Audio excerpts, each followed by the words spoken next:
자, 오늘 말씀은 고린도후서 강의 24번째 시간, 믿지 않는 자와 멍에를 함께 매지 말라 라는 말씀입니다. 믿지 않는 자와 멍에를 함께 매지 말라. 그럼 어디까지가 멍에고 어디까지가 멍에가 아닐까?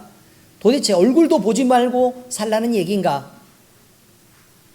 아니면 뭐 우리는 밭을 가는 게 아니니까 멍에 같은 건 없으니까 그냥 같이 항상 다 어울려서 그렇게 모든 일을 해도 괜찮단 말인가? 뭐 이런 부분에 대한 이야기가 있을 수 있죠. 근데 이 부분을 성경적으로 이제 해석하는 여러 가지 내용들이 있으니까 그 내용을 함께 오늘 보면서 이 말씀이 왜 이런 말씀을 하셨을까? 그리고 이 말씀을 하신 이유는 과연 뭘까? 그리고 우리가 저번 주에 우리가 그 화평에 관한 말씀들을 했잖아요. 그죠? 화평에 관한 말씀들을 하고 그 앞쪽에도 쭉 화평에 관한 말씀들을 했는데 갑자기 멍에를 함께 매지 말라 이렇게 말을 하면 그러면 이들과는 화평하지 말란 얘기인가? 라는 부분에 대한 그럼 화평의 한계는 어디까지인가? 라는 부분에 대한 이야기를 우리가 같이 나눌 수 있다 이런 말입니다. 그러니 이 부분을 잘 들으셔야 합니다. 잘 들으시고 여러분이 그 사회적으로 여러 그 인간관계를 만들어 나갈 때나 아니면 사업을 할 때나 함께 어울리는 친구들이 있을 때나 여러분들이 이것을 참고해서 이렇게 그 교제를 하시면 되겠습니다. 우리는요 이 세상을 살아가고 있습니다. 육신을 입고 살아가는데 우리가 완전히 예수님을 믿고 있다고 하지만 우리가 완전한 의인인 것은 아닙니다. 그죠? 자, 의롭다 칭함을 받은 것이에요. 의롭다 칭함을 받고 그 다음에 우리가 완전히 죄의 몸을 벗은 게 아니라 우리가 죄의 정죄로부터 자유함을 얻은 것입니다. 예수님을 믿은 상태에서.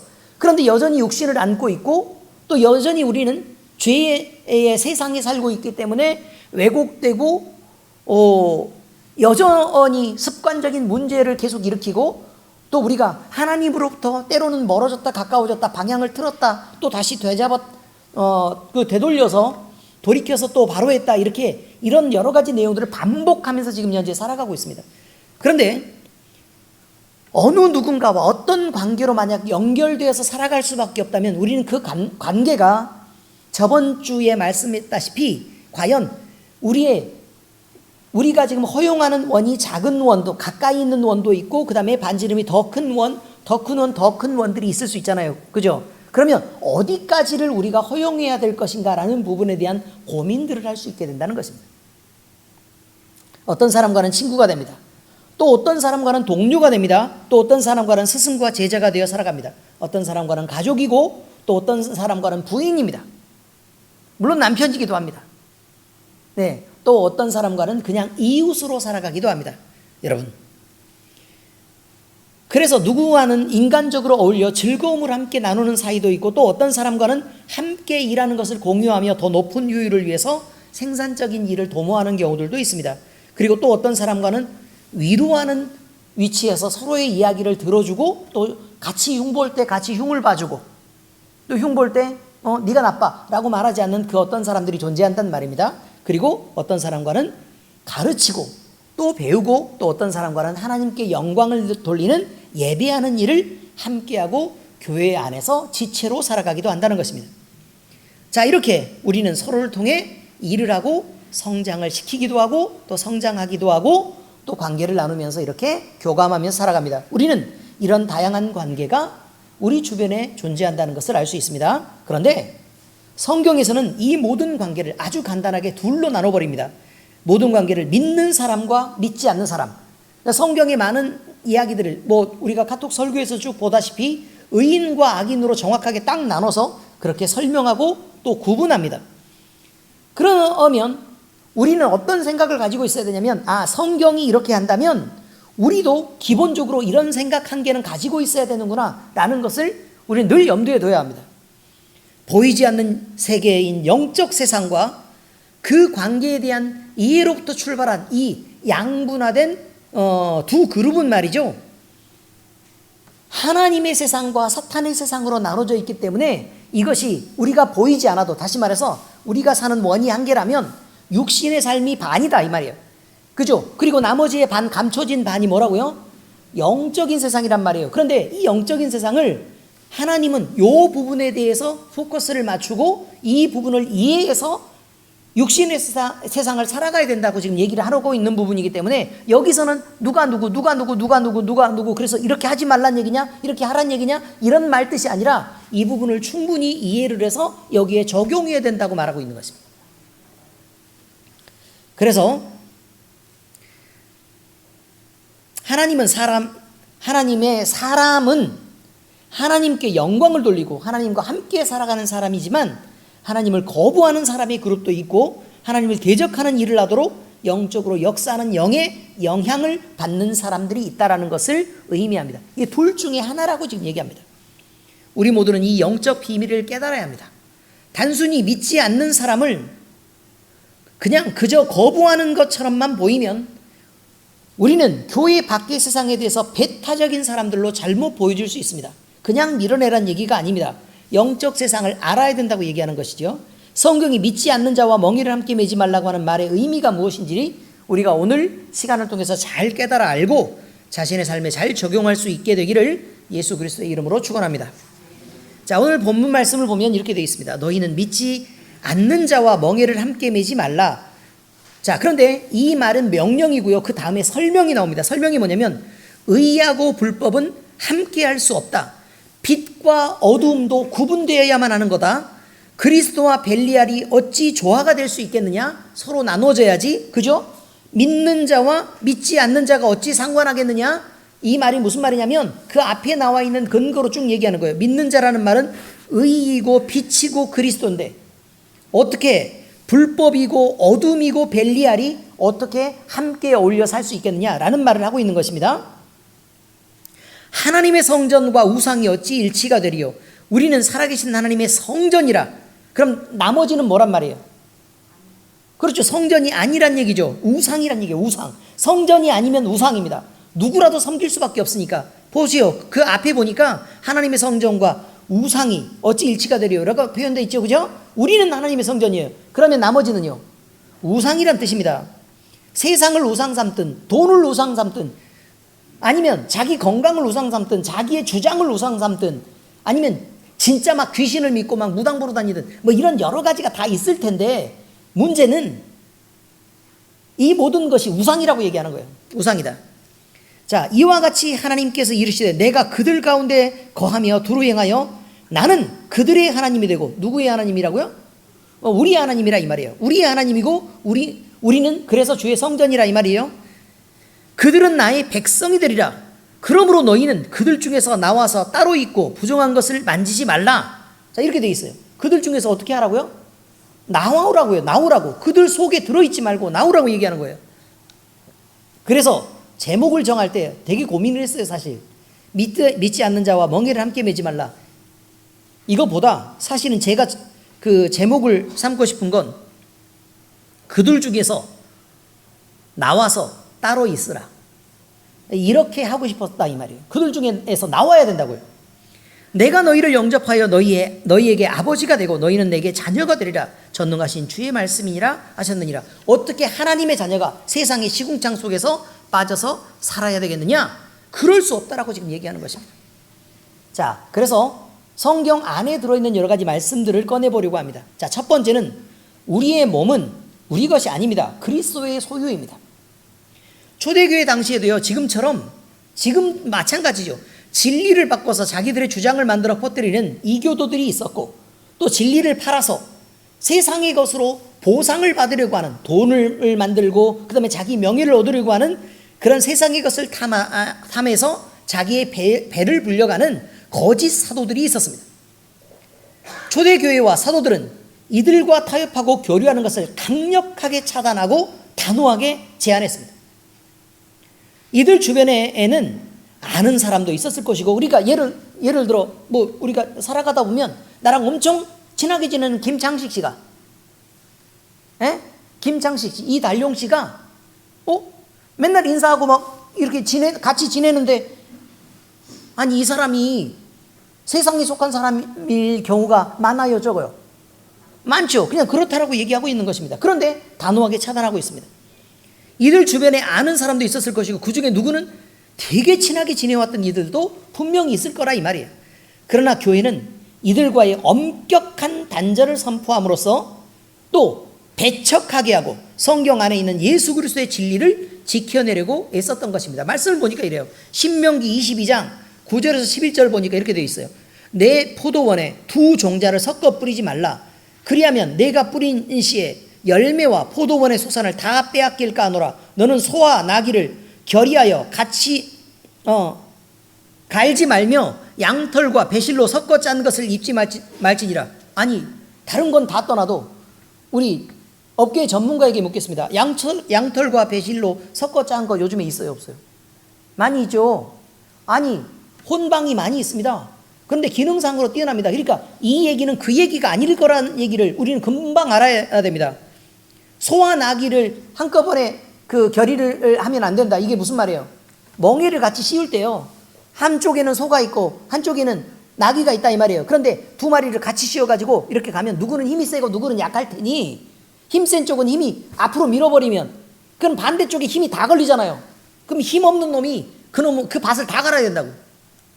예, 그렇게 하는 거 아니다 라고 얘기하는 거라 이 말이에요. 이해됐어요? 근데 진짜 그렇게 안 할까요? 소 한 마리하고 나귀 한 마리밖에 없으면 하기는 할 거 아니에요. 예, 그런 뜻이 아니라 이 말이에요. 그런 뜻이 아니다. 그 다음에 포도원에 두 종자를 섞어서 뿌리지 말라. 여러분, 제가 농업을 배웠는데요, 포도 종자로 심습니까? 잘 생각해야 돼요. 성경 읽을 때 그냥 그대로 포도원에 캠벨하고 또 다른 거 심지 말라 이런 얘기구나, 그런 뜻이 아니라고. 포도 어떻게 해요? 꺾어지하죠. 꺾어지하거나 휘무지합니다. 휘무지의 뜻은 뭐냐면 가지를 이렇게 꺼내가지고 땅에 묻어요. 그리고 뿌리가 나오면 잘라. 그리고 나서 나무를 갖다 심는, 한마디로 무성생식이란 말입니다. 무성생식. 적어요, 좀 모르면. 무성생식. 그 다음에 꺾어지는 뭐냐면 맑은 깨끗하게 씻은 모래, 그게 촉촉하게 젖게 하고, 그 다음에 요만큼 한 10cm 정도 이렇게 이게 자릅니다. 마디가 있게. 마디가 없으면 안 돼요. 왜? 거기서 싹이 나야 되니까. 마디가 있게 이렇게 자릅니다. 두 마디의 마디가 있고 양쪽으로 이렇게 잘라요. 그리고 나서 얘를 거기다 꽂아 놓으면 한 일주일 정도 되면 알아서 싹이 나고 뿌리도 이렇게 여기 목질과 피질 사이에서, 이해는 되셨습니까? 목질과 피질 사이에서 뿌리가 나옵니다. 그럼 그때 나중에 옮겨 심으면 됩니다. 자, 요런 모양으로 무성생식한단 말이에요. 그런데 보세요. 포도원에 두 종자를 섞어 뿌리지 말라. 그러니까 포도원이란 말은 이미 포도가 있는 거예요. 이미 포도가 있는 거라고요. 그런데 거기에 씨를 뿌려서 다른 농사를 지으려고 하는 거예요. 이렇게 성경을 이해하셨는지 모르겠네. 그냥 너무 빨리 잘 읽으시는 바람에. 자, 그래서 다른 씨앗을 이렇게 뿌리면, 그것들이 서로 섞이는 종자들을 뿌리면 얘가 서로 섞이게 된다, 이런 얘기예요. 그래서 원래 품종을 잃어버리게 될 것이니 그러면 안 되지 않냐 라는 말입니다. 자, 그런데 이것은 무엇을 말하고 있는 거냐면 순결을 지켜야 된다 라는 말을 하는 거예요. 그냥 순결을 지켜야 된다. 여러 가지 예를 들고 있는 것 뿐입니다. 이게 불의 성령, 그럼 진짜 불밖에 없는 줄 아십니까? 그럼 뜨겁고 끝나게요? 그렇지 않습니다. 요즘에 제가 기도를 하면서 가만히 이렇게 기도를 쭉 이렇게 하고 있잖아요. 그러면 엄청난 바람 소리를 사실 느낍니다. 바람 소리가 엄청 들려요. 근데 가만히 거기 집중하잖아요. 그럼 큰 진동까지 함께 와요. 그냥 그렇단 얘기예요. 와, 대단하다. 그러지 마시고 그냥 성령의 능력이라는 게 그렇단 얘기입니다. 자, 여러분, 레위기 19장 19절에 보니까, 우리 짧으니까 같이 읽을게요. 시작. 너희는 내 규례를 지킬지어다. 내 가축을 다른 종류와 교미시키지 말며 내 밭에 두 종자를 섞어 뿌리지 말며 두 재료로 직조한 옷을 입지 말지며, 이렇게 말하죠. 자, 이 명령이 의미하는 것은 같은 말이죠. 사실 레위기나 신명기나 같은 얘기 아닙니까? 지금 같은 얘기일 텐데, 이 명령이 의미하는 것은 믿는 자와 믿지 않는 자가 그냥 섞여서 살 때, 믿는 자가 믿지 않는 자에게 속하고 또 믿지 않는 자가 믿는 자에게 이렇게, 그건 좋은 건데, 그렇죠? 그러니까 우리가 진리를 잃어버리고 그 순결함을 잃는 행동들을 해서는 안 된다라고 지금 얘기하고 있는 것입니다. 분리입니다. 분리하지 않으면 순수함이 지켜질 수가 없습니다. 진리도 비진리를 거부하고 구별해야 지켜질 수 있는 것입니다. 자, 그러므로 믿는 자와 믿지 않는 자들의 신앙적인 타협이란 있을 수가 없습니다. 타협은 서로 얼마만큼 양보해서 중간 어느 위치에서 합의점을 찾는 것을 타협이라고 말합니다. 타협의 뜻이 그렇습니다. 여기서 A가 있고 B가 있어요. 둘의 주장이 첨예하게 대립해요. 첨예의 뜻은 뭔 줄 아십니까? 첨예가 무슨 말이에요? 네, 바늘이 있는데 날카로워요. 있으면 날카로워요. 이게 양쪽을 향해 착 이해가 되십니까? 그래서 이렇게 순간 빠른 속도로 이렇게 나가면 위험해요, 안 위험해요? 위험하죠. 그러니까 천천히 다가가서 바늘 끝을 마주 대고 대는 게 아니고 미는 것입니다. 밀어요. 자, 이때 삐끗하면 무슨 일이 벌어져요? 그렇죠. 서로를 찌르죠. 한 사람만 찌르고 마는 게 아니라 내가 저놈을 죽이겠다라고 맘먹고 내가 반드시 저놈을 죽이고 말겠다라는 생각으로 밀지만 밀어서 찌르는 놈도 다친단 말이에요. 이게 첨예한 대립이라고 얘기하는 거예요. 여러분, 감정이 나온 건 아니죠? 네. 자, 여러분, 이렇게 그래서 대립하고 있을 때는 서로를 조금 힘 빼 물러 살짝 물러나. 그리고 나서 이제 대화를 시도하는 것입니다. 우리가 가만히 보니까 바늘 길이가 같아. 그래서 양쪽으로 밀어서 만약에 이게 찌르면 서로가 찔릴 상황이어서 둘 다 다친다니까. 그럼 둘 다 다치지 않고 어느 정도 선에서 양보를 하자. 그럼 나는 이만큼 양보할게, 너도 그만큼 양보해. 이걸 뭐라고 얘기한다고요? 타협이라고 얘기한다고요. 지금 방금 얘기했는데 자, 다시요. 뭐라고 얘기한다고요? 네, 타협이라고 얘기합니다. 자, 그러니까 타협의 의미를 알고 얘기해야 됩니다. 그러면 진리를 가진 자와 비진리가 속한 자들에게 타협하면 무조건 누가 이기요? 비진리가 이기죠. 왜? 진리를 포기하게 하는 거니까. 자기는 어차피 진리도 아니잖아요. 의미를 이해하시겠죠? 바로 그런 것입니다. 그래서 진리가 진리 아닌 것과 만약에 타협한다면 진리 속에 비진리가 스며드는 것이기 때문에, 그러면 이번에 타협했어요. 그럼 그 다음에 또 대립이 있을 거 아닙니까? 그럼 또 타협했어요. 그 다음에 또 타협하고 이렇게 2000년이 흘렀어요. 그럼 무슨 진리가 남아있냐 이 말이에요. 이미 작은 불순물이라도 스며들면 진리가 아닌 것입니다. 그러므로 진리는 진리로서의 가치를 잃게 되는 거죠. 진리가 진리 아닌 것과 타협하는 순간 의와 불법이, 빛과 어둠이, 그리스도와 벨리알이, 성전과 우상이 합쳐지는 것입니다. 그래서 성전 안에 벨리알이 들어와도 좋다라고 지금 얘기를 하는 거예요. 우상의 제사를 받아들여도 좋다. 여러분 용납할 수 있습니까? 어떻게 그걸 용납하겠습니까? 이것은 절대 불가한 일입니다. 그러므로 믿지 않는 자들과의 영합이란, 진리를 포기하는 영합은 있을 수 없다는 것입니다. 진리와 비진리가 타협하는 영합도 있을 수 없다고 얘기하는 것입니다. 그러니까 그 원리가 그렇다는 걸 먼저 알아둬야 됩니다. 초대교회 성도들 중에는요, 친분 관계 때문에 우상 숭배자들이 벌이는 축제를 함께 즐기는 이들이 있었습니다. 그 축제 순서에는 우상에게 바치는 희생 제사도 있었습니다. 그러므로 초대교회를 할 때 이게 이방 종교들이 막 들어와서 막 축제할 때 거기 가서 막 같이 놀고 즐기고 이렇게 하면서 그 문제들이 심각했기 때문에 이런 것들을 미리 차단해서 멀리하라는 권고를 사도 바울이 했던 것입니다. 그리고 그리스도에 지체된 우리는 상식적으로 생각해도 우상 숭배를 멀리해야 합니다. 왜냐하면 우리가 우상의 냄새를 끌고 하나님 앞에 예배드리러 가는 것은 옳지 않기 때문에 그렇습니다. 이것이 세상과의 단절이나 대립을 의미하는 것은 아닙니다. 진리의 순결을 지키라는 말입니다. 배타주의가 아니라는 의미를 말씀드립니다. 자, 고린도서 5장 10절 함께 읽겠습니다. 시작.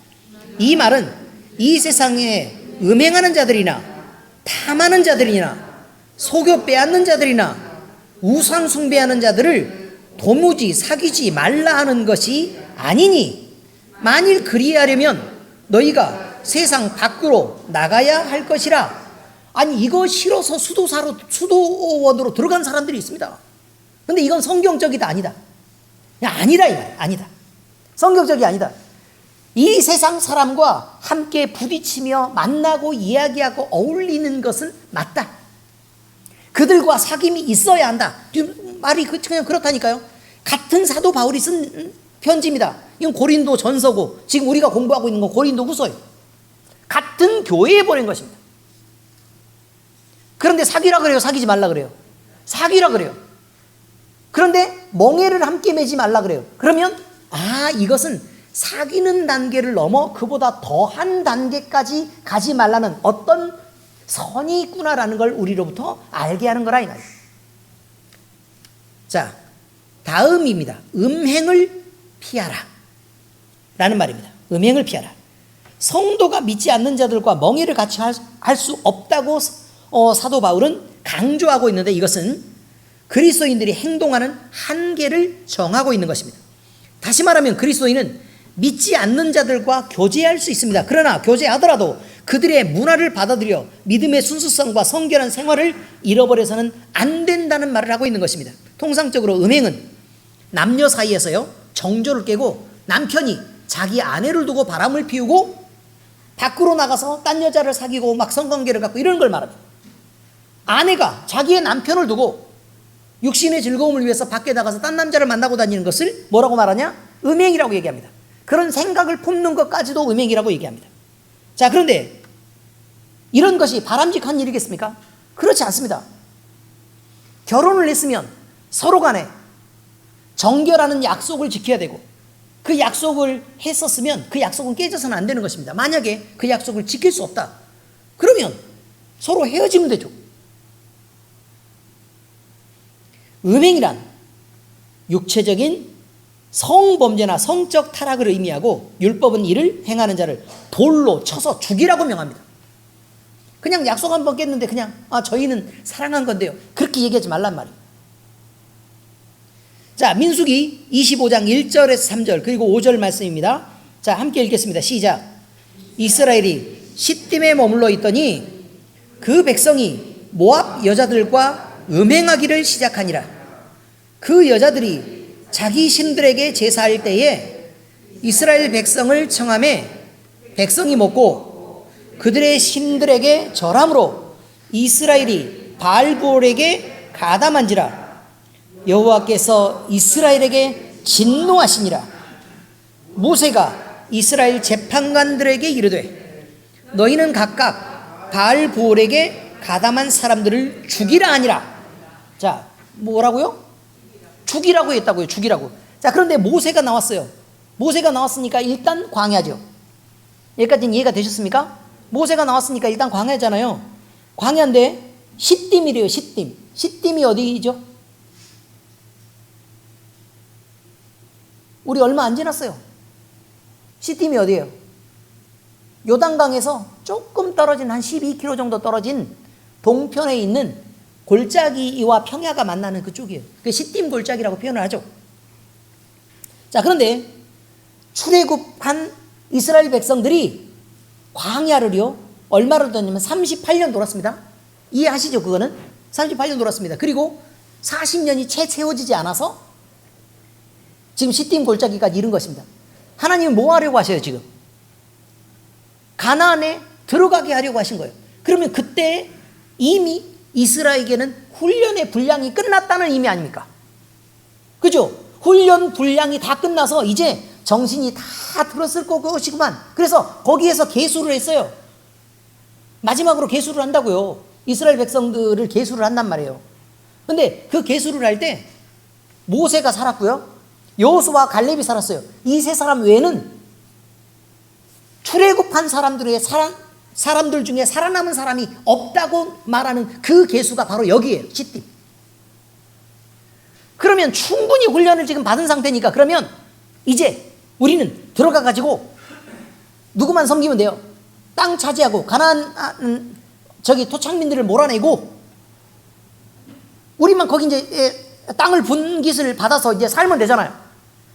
그 바로 직전에 한 얘기가 이거예요. 직전에 한 일이 이거라 이 말이에요. 지금 오늘 말씀에 나와 있는 거.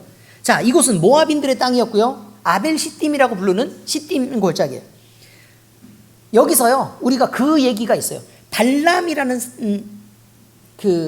선지자라고 말하기는 좀 그렇고, 무속인 비슷한 건 그런 거죠. 발람이라는 사람이 있는데 이스라엘을 저주하려고 해요. 그런데 하나님이 가만 냅뒀어요? 안 냅뒀어요? 가만히 안 냅뒀죠. 오히려 축복을 해야했습니다. 그런데 이 발람이 가서 이스라엘 백성을 유혹할 수 있는 방법을 얘기를 해줘요.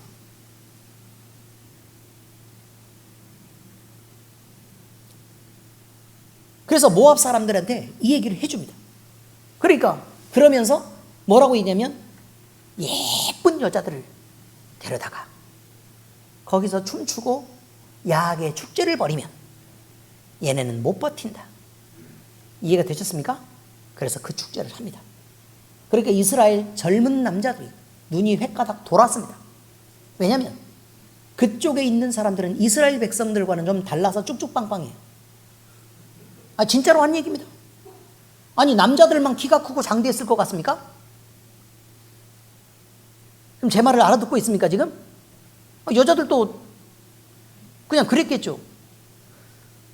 아무튼 그렇습니다. 그래가지고 이 여자들이 그냥 다 모든 것을 다 풀어헤치고 앞에서 막 춤추고 난리가 나니까 이스라엘 백성들이 눈이 횟가닥 돌아가지고 막 가서 그 잘 보이려고 갖은 아부를 다 하다가 결국 뭘 했냐면 막 거기 가서 막 절하고 그러라 그러니까 그 여자한테 잘 보이고 싶어가지고 가서 막 절하고 난리를 피웠습니다.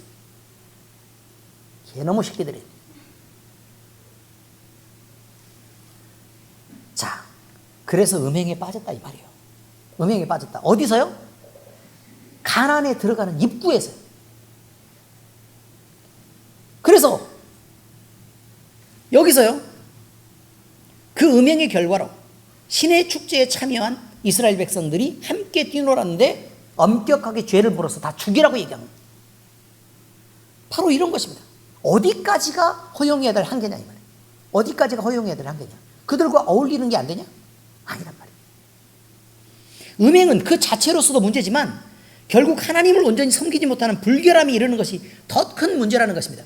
여러분, 바람 피우는 남자가 고급한 신앙의 수준을 가졌겠습니까? 바람 피우는 여자가 와가지고 하나님 앞에 봉사 열심히 하고 막 잘하는 척 한다고 하나님 앞에 바른 그리스도인으로 살아가고 있는 것입니까? 그렇지 않습니다, 여러분. 음행을 하는 사람은 영적 음행도 반드시 동반한다는 것입니다. 그러므로 음행을 하는 사람은 죽이라고 얘기하는 것이 영적 음행을 함께 동반할 수밖에 없기 때문에 어차피, 그럼 왜 영적 음행을 함께 동반할 수밖에 없느냐? 다시 영적 세상으로 돌아오는 거예요. 하나님이냐 사탄이냐.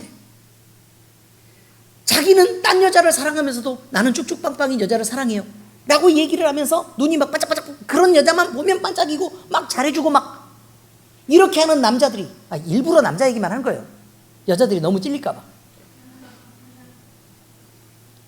그런 남자들이 말이죠, 그런 남자들이 하나님 앞에서 거룩하고 경건하다고요? 말이 돼요 안 돼요? 말이 안 되죠. 자, 왜 말이 안 되냐면 이 사람들은 성령의 영향을 받았겠어요? 사탄 마귀의 영향을 받았겠어요?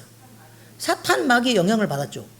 그러니 당연히 이쪽 육신의 세상에서 나타나는 결과들도 당연히 사탄 마귀의 영향을 받은 사람으로 행동하겠죠. 다른 말을 하겠죠. 왜요? 자신을 꾸며야 하니까. 거짓의 아비가 거짓을 말하게 한단 말이에요. 육적으로 음탕한 것이 영적인 음탕함을 동시에 가져오는 거예요. 다시 말해서 그 근거는, 육신으로 음탕하게 된 근거가 영적인 음탕함을 선택했기 때문에 그렇다는 거예요. 의미는 다 이해하셨습니까? 그래서 절대로 허용해서는 안 된다고 얘기하는 거예요. 아무튼 그렇습니다. 자, 에스겔 16장 38절에 41절에 자, 함께 읽어보겠습니다. 시작.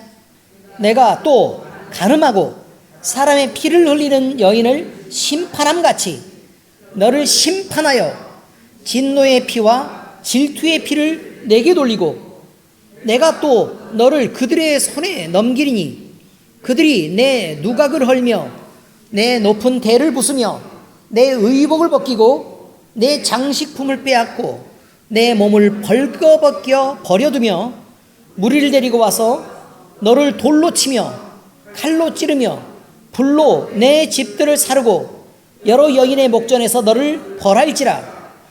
내가 너에게 곧 음행을 그치게 하리니 내가 다시는 값을 주지 아니하리라. 무슨 말이에요? 값을 주지 아니하리는 무슨 말이에요? 돈 주고 여인을 샀단 얘기 아닙니까? 그래요, 안 그래요? 그렇다는 얘기예요. 그런데 간음하고 사람의 피를 흘리는 여인이 있다 라고 지금 처음 얘기하잖아요. 그런데 그 다음에 하나님이 보니까 질투의 피를 내게 돌린다 이렇게 말했죠. 아니, 하나님이 왜 질투해요? 하나님 왜 질투하겠어요? 자, 보세요. 잘 들어보세요. 하나님이요, 어떤 여인이 있어요. 내 남편을 두고 다른 남자와 간음을 했어. 그죠? 근데 이 여인에게 질투한대요. 말이 돼요, 안 돼요? 안 되죠. 사람의 일은 사람의 일이죠. 어차피 썩어질 육신인데. 그렇지 않습니까? 하나님이 질투가 있다는 건 이런 말이라니까요. 또 동일한 의미예요. 동일한 의미. 이 사람이 이런 일을 행할 수밖에 없었다. 그럼 이 영혼이 누구에게 바쳐진 거다? 사탄 마귀에게 바쳐진 거다. 그러니까 하나님은 나 외에 다른 것을 하나님처럼 섬기고 육신의 즐거움을 위해서 이 사탄을 섬기기로 선택한 결과가 이것이기 때문에 하나님이 질투의 피를 흘린다 이런 표현을 쓴 거예요. 의미는 이해하시겠죠? 이런 단어 하나하나가 되게 중요한 거예요, 여러분. 성경 읽을 때. 그러므로 성경은 하나님 외에 다른 신을 숭배하거나 하나님보다 세상의 것을 더 사랑하는 것을 음행하는 것이라고 경고합니다. 영적으로 나빠지면 무조건 우리는 그 죄를 짓지 않을 수가 없어요. 에스겔서 23장 28절에 30절에 자, 왜 그 이유에 대한 설명이 나옵니다. 자, 읽겠습니다. 시작. 주 여호와께서 이같이 말씀하셨느니라. 나는 네가 미워하는 자와 내 마음에 싫어하는 자의 손에 너를 붙이리니 그들이 미워하는 마음으로 내게 행하여 내 모든 수고한 것을 빼앗고 너를 벌벗은 몸으로 두어서 내 음행에 벗은 몸 곧 내 음란하며 행음하던 것을 드러낼 것이라. 내가 이같이 당할 것은 네가 음란하게 이방을 따르고 그 우상들로 더럽혔기 때문이로다. 어떻습니까? 그대로죠. 내용은 위에 있는 에스겔 말씀과 같은데 아래 설명이 더 덧붙여져 있죠? 뭐라고 나온다고요? 음란하게 이방을 따랐고 그 우상들로 너를 더럽혔기 때문에 그렇다 라고 원인을 얘기해 주는 거라 이 말이에요. 자, 계시록 18장 3절 다시 읽습니다. 시작. 그 음행에 진노의 포도주로 말미암아 만국이 무너졌으며 또 땅의 왕들이 그와 더불어 음행하였으며 땅의 상인들도 그 사치의 세력으로 치부하였도다 하더라. 아멘. 여러분, 결국은요, 음행이란 이방 신만 섬기는 데 있지 않아요. 결국 우리가 영적인 세상에서 하나님 말고 마귀 사탄의 세력을 선택하면 지금 여기에 나와 있는 것처럼 땅에 권세가 있는 것들을 찾아다니게 되고 또 상인, 다시 말해서 돈을 쫓아서 움직이게 되는데 이렇게 권세를 찾아 움직이는 사람, 돈을 찾아 움직이는 사람은 역시 바람 피울 확률이 되게 높다 그 말이에요. 권세와 돈을 찾아 움직이는데 바람 피우지 않고 여자 밝히지 않고 남자를 밝히지 않는다. 말이 안 된다고 얘기하는 거예요 지금. 왜요? 사탄 마귀의 세력이 그런 성향을 주니까요. 이해하셨습니까? 그러므로 애초에 마음을 정돈할 때에 뭐부터 해야 된다고요? 하나님을 선택해서 하나님 앞에 바른 신앙을 갖는 것부터가 중요하다는 것입니다. 그러므로 부부 사이에 성결을 지키고 음행을 피하는 것이 도리이듯이 하나님과의 관계에서도 성결의 도리를 지켜야 하며 음행한 사람은 자신의 음행의 결과로 일어나는 맹렬하고 뜨거운 분노를 당해야 되듯 하나님을 떠나 이 세상의 신을 섬기고 사랑한 결과도 또 그렇게 하나님의 뜨거운 맹렬한 분노를 자기 몸으로 다 받아내야 된다. 그래야 마땅하다는 것을 우리는 꼭 알아야 될 것입니다. 음행을 피해야 합니다. 그러기 위해서 원인을 선택을 잘해야 합니다. 원인은 누구라고요? 사탄 마귀의 세력을 선택하는 것입니다. 음행을 피하라. 이것이 하나님이 가장 큰 죄로 다루는데, 음행이라는 걸 가장 큰 죄로 다루는데 그것이 사탄을 선택했기 때문에 나오는 행동이기 때문에 그렇습니다. 자, 세 번째입니다. 성도는 하나님을 경외하며 영과 육이 성결해야 합니다. 사도 바울은요, 믿지 않는 자들과 멍에를 함께 매지 말라고 명령합니다. 이거는 부탁이 아닙니다. 하지 마라 라고 얘기했죠. 명령이죠, 명령. 그죠? 명령이죠. 뭐 부탁 그러면 뭐 그렇게 믿지 않는 자들과 그렇게 매지 않으시면 안 되겠습니까? 이건 권유형. 알겠죠? 권유, 번고 이렇게 말하죠. 근데 하지 말라 이건 뭐라고요? 명령. 그렇습니다. 명령. 명령은 들어도 되고 안 들어도 돼요? 들어야 돼요. 권유는요, 뭐 되도록 들어야 되죠. 되도록 들어야 돼요. 되도록 들어야 되는데 뭐 혹 안 들어도 괜찮습니다. 그 중에 뭐가 있는 거냐면, 뭐 여자들이 뭐 중간에 막 이렇게 뭐 혼자 되고 이렇게 되면 굳이 결혼하려고 그러지 말고 그냥 하나님의 종으로서 그냥 거룩하고 그냥 예수님을 섬기는 그런 경건함 속에서 평생을 살아보는 것도 괜찮다. 뭐 이런 얘기를 권유한다. 있어요, 없어요? 그거 있죠. 재혼하는 것이 뭐 나쁜 것은 아니지만 그냥 나처럼 사는 것도 나쁘지 않더라. 사도 바울이 이렇게 얘기했죠. 그죠? 권유형, 이거 권유형입니다. 자, 그런데 이건 뭐라고요? 명령형. 그렇습니다. 명령입니다. 자, 이 이유는 너무나 분명하고 명백합니다. 세상에 속한 자들은 불순종의 아들인 사탄을 따르는 자들이기 때문에 본질상 진노의 자녀입니다.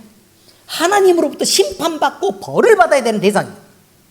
자, 그런데 우리는 하나님의 사랑을 인하여 구원을 받았고 의에 이르고 거룩함을 입었습니다. 그럼 우리는 복을 받아야 되는 대상입니다. 이해가 되셨습니까? 자, 똑같이 기업을 하면 한쪽은 망해야 되는 사람이고 한쪽은 흥해야 되는 사람입니다. 자, 그런데 세상의 방법으로 이렇게 돌아다니다가 이렇게 쭉 보니까 동업을 했으면 좋겠어요. 뭐 한다고요? 동업을 했으면 좋겠어요. 그래서 이 사람하고 다 마음도 잘 맞고 이런 동업을 했어요. 근데 결국은 문제는 뭐냐면 신앙적으로 부딪히는 것입니다. 신앙적으로 부딪혀요. 나는 신앙 안에서 바로 기업을 세워서 하나님의 영광되는 기업으로 끌고 가고 싶은데 이 사람은 여러 가지 막 잡다한 방법을 막 이렇게 했고 그 비리라도 동원을 해서 그냥 돈 벌 수 있는 여러 가지 방법들을 자꾸 찾는단 말입니다. 이 사람이 더 지혜로운 것처럼 보여요. 그래서 아무 말 없이 이렇게 끌려다니면 자기 신앙을 잃게 된다는 뜻입니다. 이해가 되십니까? 그러므로 하나님은 신앙을 지켜야 복을 주는데 아니 이 사람 때문에 벌을 받아야 되는 걸 내가 같이 받고 있게 되는 그런 꼴이 됐으니까 그럼 된다 안 된다? 아니 그 손해란 말이야. 손해. 그 얘기를 말하는 것입니다. 에베소서 2장 2절에서 5절 말씀입니다. 함께 읽겠습니다. 시작. 그때 너희는 그 가운데서 행하여 이 세상 풍조를 따르고 공중의 권세 잡은 자를 따랐으니 곧 지금의 불순종의 아들들 가운데서 역사하는 영이라. 전에는 우리도 다 그 가운데서 우리 육체의 욕심을 따라 지내며 육체와 마음에 원하는 것을 하여 다른 이들과 같이 본질상 진노의 자녀이었더니 긍휼이 풍성하신 하나님이 우리를 사랑하신 그 큰 사랑을 인하여 허물로 죽은 우리를 그리스도와 함께 살리셨고 너희는 은혜로 구원을 받은 것이라. 어떻습니까? 본질상 우리도 진노의 자녀, 그들도 진노의 자녀였는데 우리는 믿음으로 은혜로 구원을 받아서 이제 복된 자녀가 된 거예요. 이해됐습니까? 진노의 자녀란 말은 진노를 받을 수밖에 없는 놈의 자녀란 뜻이니까 사탄 마귀의 새끼 이런 뜻입니다. 이런 마귀 새끼야. 이렇게 우리는 하나님의 자녀이십니다. 이해됐어요? 아니 어떻게 그런데 어떻게 이렇게 둘이 섞여서 움직일 수 있겠냐 이 말이에요. 그러므로 우리는 무슨 일을 하든지 하나님의 영광을 위해 해야 하고 거룩함에 이르는 길을 가는 방향으로 걸어야 되는데 사탄의 뜻을 따라서 하나님을 거스르는 자들과 함께 멍에를 매면 가는 방향도 다르고 또 사용하는 방법도 달라집니다. 서로가 멸망하는 길을 갈 수밖에 없습니다. 왜? 아니 이 사람들은 하나님께 저주를 받아도 돈이라도 벌고 싶은 거 아니에요 지금. 근데 하나님이 나랑 같이 있어서 이 사람 돈 벌게 해요 망하게 해요? 망하게 하죠. 왜? 나랑 같이 있으니까요. 왜? 하나님은 자녀를 거룩함에 이르게 하려고 잘못된 길을 가면 징계하고 채찍할 거 아닙니까? 그렇죠. 그럼 얘는 하나님 없이 그냥 가면 사탄이 막 이게 유혹해가지고 막 돈도 주고 막 그럴 수 있어요. 완전히 망하라고. 근데 이 사람은 돈 벌어요, 못 벌어요? 나 때문에 망해요. 나는요, 얘 때문에 망해요. 나를 생각해서나 얘를 생각해서는 안 된단 말이에요. 로마서 6장 19절에 이렇게 말합니다. 너희 육신이 연약함으로 내가 사람의 예대로 말하노니 전에 너희가 너희 지체를 부정과 불법에 내주어 불법에 이른 것 같이 이제는 너희 지체를 의의 종으로 내주어 거룩함에 이르라. 이 우리가 가야 될 본질적인 방향이에요. 이게 본질적인 방향인데 자꾸 우리가 살아가는 생활과 기업 뭐 이런 것과 우리의 신앙을 따로 분리해서 생각을 하는 것 때문에 문제가 되는 거예요. 우리의 길은 분명히 정해져 있습니다. 그 길은 분명히 주님을 따라가는 것입니다. 요한복음 8장 12절 주님이 하신 말씀입니다. 예수께서 또 말씀하여 이르시되, 계속 읽으세요. 시작. 나는 세상의 빛이니 나를 따르는 자는 어두움에 다니지 아니하고 생명의 빛을 얻으리라. 어디로 다녀야 된다고요? 빛으로 다녀야 된다고요. 빛으로. 그런데 나중에 읽어보세요. 어둠을 따르는 자들은 빛으로 나오기를 싫어하죠. 왜요?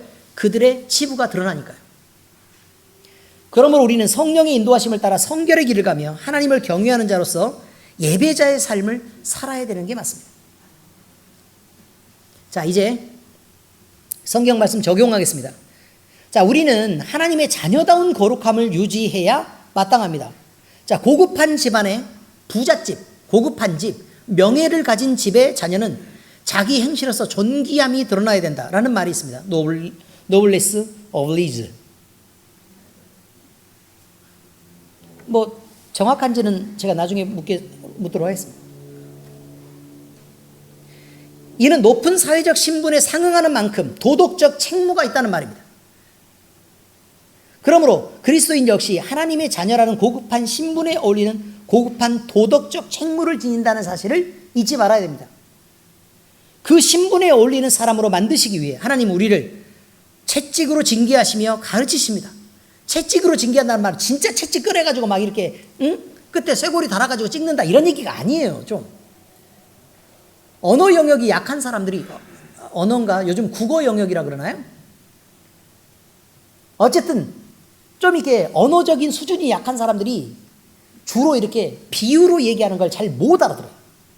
아, 그럼 채찍을 준비하셔서 진짜 때려버리면 우리가 찍히겠네? 피 흘리고. 그런 뜻이 아니니까 어쨌든 혼내신다는 얘기예요. 혼내신다. 아셨죠? 혼내신다. 사무엘하 7장 14절 나는 그에게 아버지가 되고 그는 내게 아들이 되리니 그가 만일 죄를 범하면 내가 사람의 매와 인생의 채찍으로 징계하려니와. 보세요. 그러니까 누구이기 때문에 징계한다고요?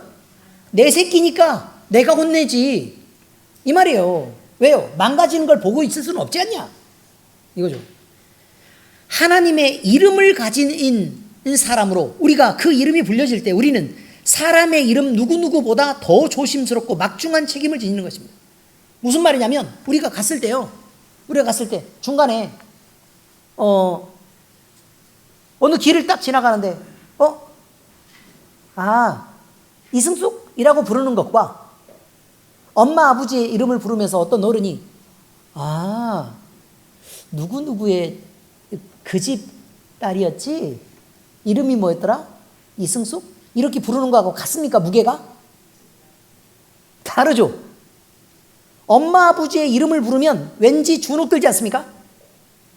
왜 주눅이 들어요? 그 이름의 무게를 같이 져야 하기 때문에 그렇습니다. 그 이름의 무게를. 자, 그러면 이것이 바로 뭐냐면 우리가 누구누구라는 이름, 예를 들어 김태한 이라는 이름으로 불리고 김성환이라는 이름으로 불리는 것과 김경수 장로님, 정의자 권사님의 아들이라고 불리는 것에 대한 무게감이 다르다는 것입니다. 무게감이 다르다. 그것보다 더 무거운 것은 하나님의 자녀, 그리스도인이라고 부르는 무게가 엄청 무겁죠. 그래서 만약에 내가 막 함부로 막 다른 사람 막 흉보고 막 이렇게 했는데 지나가는 사람이 나 딱 갑자기 이렇게 아는 척하면 누구세요? 그러고 나서 엘림교회 집사님이시죠. 거기서 봤는데 이렇게 얘기하면 마음이 편해요? 아주 불편해요? 그래요? 왜 그렇게들 처신하셨어요? 기뻤어야죠. 평소에 처신을 잘해서. 그렇지 않습니까? 더군다나 우리 이정진 권사님, 중간에 송성기 집사님이 막 이렇게 지나가시다가 갑자기 권사님 이러면 마음이 편해요, 불편해요? 불편해요? 아, 왜 늘 모범이 되는데 뭐가 불편해요? 그 무게가 그렇다는 말입니다. 그 무게가 그렇다고요.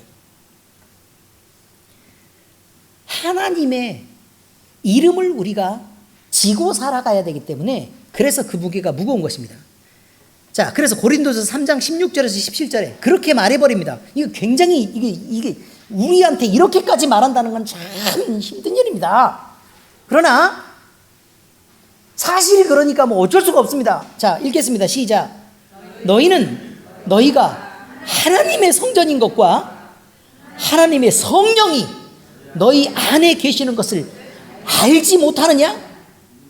누구든지 하나님의 성전을 더럽히면 하나님이 그 사람을 멸하시리라. 하나님의 성전은 거룩하니 너희도 그러하니라. 아니, 이렇게 가볍게 읽을 때와 이렇게 읽을 때는 너무 단호하지 않습니까? 조심하시기 바랍니다. 성경은 이런 얘기도 하고 있다고요. 근데 막 쭉 너무 빨리 읽으니까 아주 성경 많이 읽으셨죠? 조심하시라고요. 그러므로 마땅히 우리는 하나님의 자녀다운 품위와 품격을 유지해야 되는 것입니다. 보든 보지 않든 그것이 우리가 처할 만한 위치고 또 행해야 될 만한 행실입니다. 누가 어떤 자리에서 엘림교회 권사님이시죠? 라고 하고 지나가도 늘 네 그래요 라고 대답할 수 있을 만한 그런 모습을 늘 유지해 주시길 바랍니다. 두 번째입니다. 성도는 영육 모두를 거룩하게 하며 소중하게 다뤄야 합니다. 예수님과 사탄은 동등한 레벨이 아닙니다. 여러분 미안하지만. 그런데 어떻게 그리스도와 벨리알이 조화될 수 있겠습니까? 성도와 불신자도 역시 동등한 레벨이 아닙니다. 그러므로 이들과 함께 취급당하는 것은 너무나 자존심 상하고 불쾌한 일인 것입니다. 하나님이 우상의 이름과 같이 불린다는 건 하나님이 너무나 자존심 상하는 일이라 이 말이에요. 말이 안 되죠. 하나님과 바알 이렇게 얘기하면 돼요, 안 돼요? 안 되죠. 우리가 오해하는 일 중에 하나는 영적인 두 세력이 서로 동등하게 대립되어 있다고 생각하는 것입니다. 지금 잘 생각해 보시기 바랍니다. 빛과 어둠, 그러면 1대1이라고 생각해요. 아니요. 온통 빛인데 그 사이에 어둠이 끼어 있는 것입니다. 이것은 분명히 잘못된 판단입니다. 하나님은 오직 한 분이시며 그가 모든 것입니다. 어둠의 세력은 그의 창조물에 지나지 않고 차후에 때가 되면 심판을 받을 대상에 불과합니다. 그러니까 결국 그는 멸망할 것입니다. 그러므로 우리는 사탄을 두려워할 필요가 없습니다. 단지 우리에게서 사탄은 그저 축사하고 쫓아내고 그래야 될 대상일 뿐입니다. 요한 1서 3장 8절에 그렇게 말합니다. 죄를 짓는 자는 마귀에게 속하나니 마귀는 처음부터 범죄함이라. 하나님의 아들이 나타나신 것은 마귀의 일을 멸하려 하심이라. 그럼 우리도 그리스도인이니 당연히 마귀의 권세를 멸해야 될 책임이 우리에게도 있단 말입니다. 우리는 1대1로 싸우고 있는 것이 아닙니다. 우리가 언제 기도할 때 막 창칼 들고 싸우면서 막 애들이 덤비면 갔다가 막 당하고 쓰러지고 거품 물고 이렇게 싸워야 됩니까? 아닙니다. 마귀를 허용한 사람들만 그 마음속에서 그 뱃속에서 그들이 채워져 있고 그걸 꺼내기 위해서 복잡한 싸움을 해야 하는 것입니다. 그러므로 회개하시란 말입니다. 기도받을 때 맨날 그렇게 매번 똑같은 거예요. 왜 돌이키지 않습니까? 왜 달라지지 않습니까? 왜 나아지지 않아요?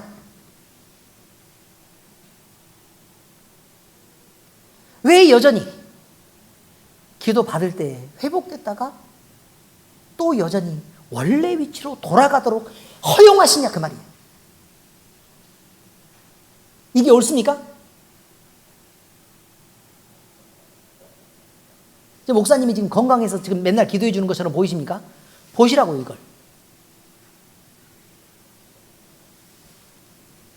여러분들 기도하고 나면 39.7도까지 올라갑니다.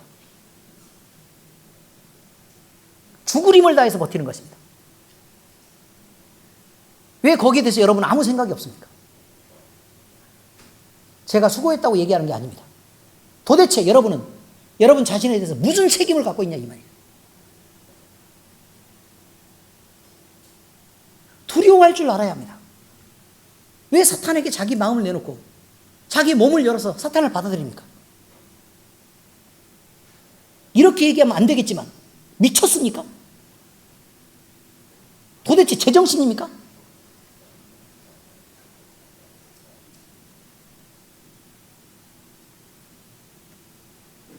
성도는요, 여러분, 자신의 영혼을 하나님께 온전히 속하도록 노력해야 합니다. 어떤 노력도 안 하면 안 됩니다. 오늘 성경을 많이 읽었어요. 이것이 여러분 중요한 게 아닙니다. 오늘 기도를 몇 시간을 해서 많이 했어요. 중요한 게 아닙니다. 이건 수단이에요, 수단. 그게 중요한 게 아니라 우리 마음속에 하나님을 가득 채우고 있느냐가 중요한 것입니다. 그래서 사탄이 우리 마음속에 못 들어오게 해야 되는 것, 그걸 지켜내는 게 중요하다 이 말입니다. 내 생각으로도, 내 마음으로도, 내 감정으로도 그런 것들을 밀어낼 수 있어야 되는데, 아니 어둠이든 말든 그냥 성경 몇 장 읽었으니까 아 괜찮다, 그러고 나서 지 마음대로 살면 그게 무슨 소용이 있냐고. 아무 소용이 없는 짓입니다.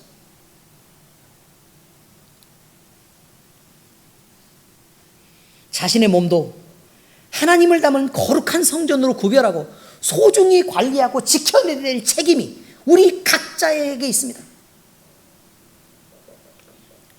죄를 멀리하고 세상을 흠모하는 마음을 지워내야 합니다. 담력을 가져서 어둠의 세력을 두려워하는 마음을 없애고 축사해야 됩니다. 육신의 쾌락을 쫓아 감각적인 만족을 추구하는 그 죄의 습관으로부터 우리 자신을 구별해내야 됩니다. 죄의 오염을 피하지 못하면 몸과 영혼이 더러워지는 것을 막을 수 없습니다. 그러므로 성도는 자신의 영육 모두를 거룩하게 하며 소중히 다뤄야 되는 것입니다. 중요합니다. 히브리서 12장 28절에 말합니다. 그러므로 우리가 흔들리지 않는 나라를 받았은즉 은혜를 받자. 이로 말미암아 경건함과 두려움으로 하나님을 기쁘게 섬길지니 우리가 거기까지 이르러야 된다는 것입니다. 우리는 세상과 비교할 수 없는 고급한 신분을 가진 하나님의 자녀들입니다. 그러므로 우리는 우리 신분에 맞는 고급한 도덕성을 가져야 합니다. 하나님의 영광 되도록 살아야 합니다. 그런 의미에서 세상을 즐거움 삼고 사탄의 뜻을 따르는 세상의 사람들과 멍에를 함께 맬 수가 없는 것입니다. 그들은 전도의 대상이지 동역의 대상은 아닙니다. 한마디로 그들과 어울리는 것은 전도할 기회를 찾기 위해서입니다. 이제 우리는 하나님의 자녀답게 그렇게 살아내기로 결단해야 합니다. 몸과 영혼을 거룩함에 이르게 하고 소중히 다뤄야 합니다. 기쁨으로 하나님을 섬겨야 합니다. 이런 즐거운 결단이 우리 엘림교회와 우리 모든 성도들에게 있기를 예수 그리스도의 이름으로 축복하며 축원합니다. 기도하겠습니다. 하나님 아버지, 우리는 거룩한 그 이름, 하나님의 자녀, 그리스도인, 그리고 교회라는 이름을 받아 사는 그런 거룩한 성도입니다. 아버지 하나님, 우리는 우리 자신의 몸과 마음과 영혼을 깨끗하게 하여 오직 주님으로 채우고 그리고 주님께 영광 돌리는 삶을 살기를 위해 결단합니다. 아버지 하나님이여, 우리 자신의 헌신들을 조목조목 우리가 써오기로 했고 또 그것들을 지켜내기로 우리가 약속했는데 그 부분을 잘 지켜낼 수 있도록 하나님 우리를 이끌어 인도하여 주시옵소서.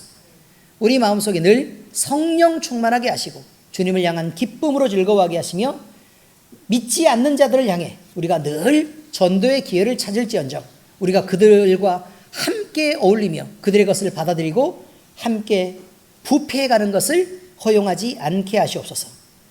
우리 하나님께서 우리를 거룩하게 하시옵소서. 살아계신 우리 주 예수님 이름으로 감사하며 기도합니다. 아멘.